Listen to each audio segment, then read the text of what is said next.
Kidney stones అంటే కిడ్నీలో రాళ్ళు రావడానికి చాలా కారణాలు ఉంటాయన్నమాట. So most of the time kidney రాళ్ళు అనేవి సమ్మర్లో వస్తూ ఉంటాయి. సమ్మర్లో ఎందుకు వస్తాయి అంటే మన బాడీలో ఉండే వాటరు సమ్మర్లో ఉండే హీట్ వల్ల బయటికి వెళ్ళిపోతూ ఉంటుంది. అంటే మనకి డీహైడ్రేషన్ అవుతూ ఉంటుంది.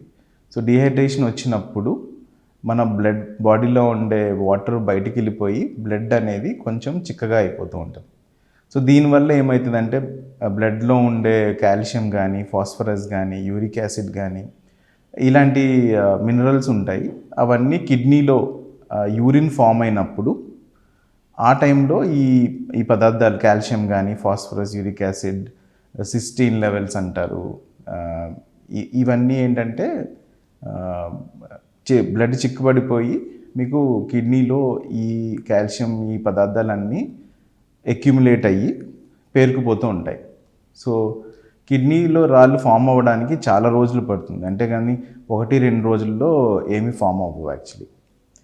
సో అదొకటైతే కొన్ని మందుల వల్ల యూరిక్ యాసిడ్ లెవెల్స్ పెరగడం కానీ, కాల్షియం లెవెల్స్ పెరగడం కానీ, ఫాస్ఫరస్ లెవెల్స్ పెరగడం కానీ, మెగ్నీషియం లెవెల్స్ ఇవన్నీ కొంచెం లెవెల్స్లో తేడాలు వస్తే కిడ్నీలో స్టోన్స్ ఫామ్ అవుతూ ఉంటాయి. సో మందుల వల్ల కూడా కిడ్నీలో రాళ్ళు ఏర్పడే అవకాశాలు ఉంటాయన్నమాట.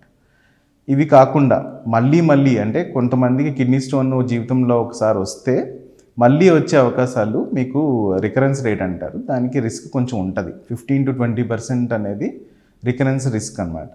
సో మగవాళ్ళల్లో అయితే రిస్క్ కొంచెం ఎక్కువ ఉంటుంది, అరౌండ్ 20%, 22% అలా ఉంటుంది. ఆడవాళ్ళల్లో అయితే కిడ్నీలో స్టోన్స్ మళ్ళీ వచ్చే అవకాశాలు అరౌండ్ 15-20% ఉంటాయి. సో జీవితంలో ఒకసారి కిడ్నీ స్టోన్ వస్తే మళ్ళీ వస్తుంది కాబట్టి స్టోన్స్ రాకుండా ఉండడానికి మనము వాడే ప్రికాషన్స్ కానీ అవాయిడ్ చేయడానికి ప్రికాషన్స్ అనేవి జీవితాంతం వాడవలసిన అవసరం ఉంటుంది. సో కొంతమందికి ఏంటంటే కిడ్నీలో రాళ్ళు చాలా ఎక్కువ వస్తాయి.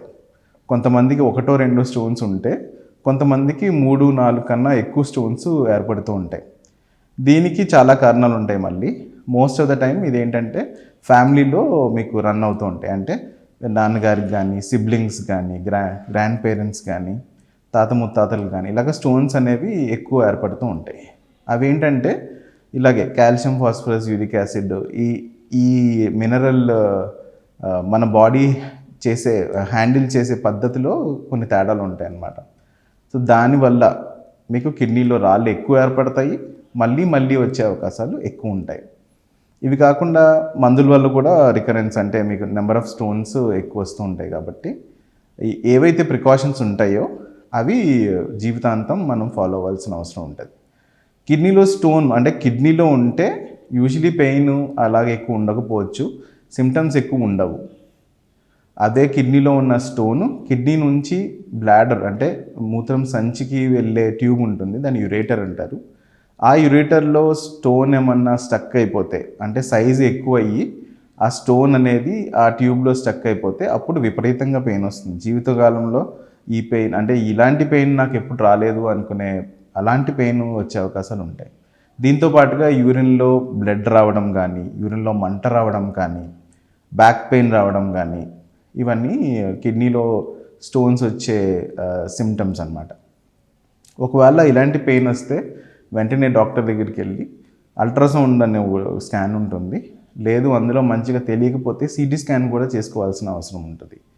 సో సిటీ స్కాన్ కానీ అల్ట్రాసౌండ్ చేసుకొని కిడ్నీలో స్టోన్ ఎక్కడుంది, సైజ్ ఎంత, దాన్ని బట్టి ట్రీట్మెంట్ అనేది డిపెండ్ అవుతుంది అనమాట. చిన్న స్టోన్స్ అంటే 4 mm కన్నా చిన్న స్టోన్స్ ఏంటంటే స్టక్ అయ్యే అవకాశాలు ఎక్కువ ఉండవు, యూరిన్తో పాటుగా బయటకు వెళ్ళిపోయే అవకాశాలు ఎక్కువ ఉంటాయి. సో 5-6 mm, 7 mm ఇవన్నీ ట్యూబ్లో యురేటర్లో స్టోన్స్ స్టక్ అయ్యే అవకాశాలు ఉంటాయి. దానికి మెడికల్ మేనేజ్మెంట్ కూడా సరిపోవచ్చు. 7-10 mm కన్నా ఎక్కువ ఉన్న స్టోన్స్కి సర్జరీ అవసరం ఉండొచ్చు.